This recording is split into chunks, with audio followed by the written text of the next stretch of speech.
Inflation is real, but skipping savings can cost you even more. A savings account isn't meant to beat inflation every month. It's meant to stop cash from bleeding value while staying safe. Comparing it to stock returns misses the point because stocks can drop 20% in a bad year. The real comparison is your checking account, which often pays near zero. Fees matter too. A 5-monthly fee is $60 a year, which can wipe out interest.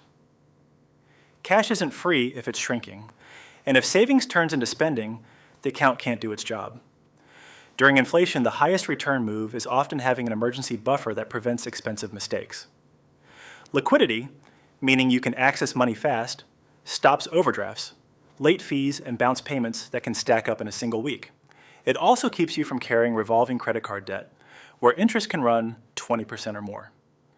Speed matters more than squeezing out a little extra yield if you can't get the money when the car breaks. The goal is stable principal, not volatility. FDIC or NCUA insurance is what sets that safety floor. Think in real return. Inflation minus your APY, which is the yearly interest, including compounding. Even if that number is negative, a positive APY still helps, because earning something beats earning nothing. Compounding isn't magic, but over a few months it adds up on money you're not touching. Use the idle cash test.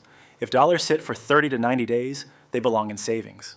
Keep a checking buffer for bills so you're not constantly transferring. And insurance beats keeping cash at home, where theft or loss is a zero recovery risk. The right account depends on what the money is for, not on inflation headlines. A regular savings account works as a starter buffer, especially if you're building the habit.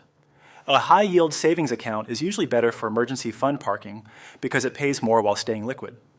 Money market accounts can fit bigger balances, but you have to watch fees and access rules. A CD makes sense only when you have a known spend date, since it locks funds. If you need fast access, avoid accounts that rely on wires. And if you transfer a lot, watch transaction limits. Most bad savings accounts are bad because of rules and friction, not the APY. First, dodge monthly maintenance fees because they're guaranteed losses. Verify minimum balance requirements too, since dropping below them can trigger charges. Confirm the account is FDIC or NCUA insured, so your principal is protected up to $250,000 per depositor, per institution, per ownership category. Know your transfer speed options like ACH versus instant transfer. Check how withdrawal limits are actually enforced, then automate savings into a separate account so it doesn't get spent accidentally. If your checking pays near zero, moving idle cash to savings is an immediate upgrade, even during inflation. BankingHub matches you to savings options based on how you actually bank and shows the real annual dollar impact for your balance. Free, takes 2 minutes, no login or credit check. Links in the description.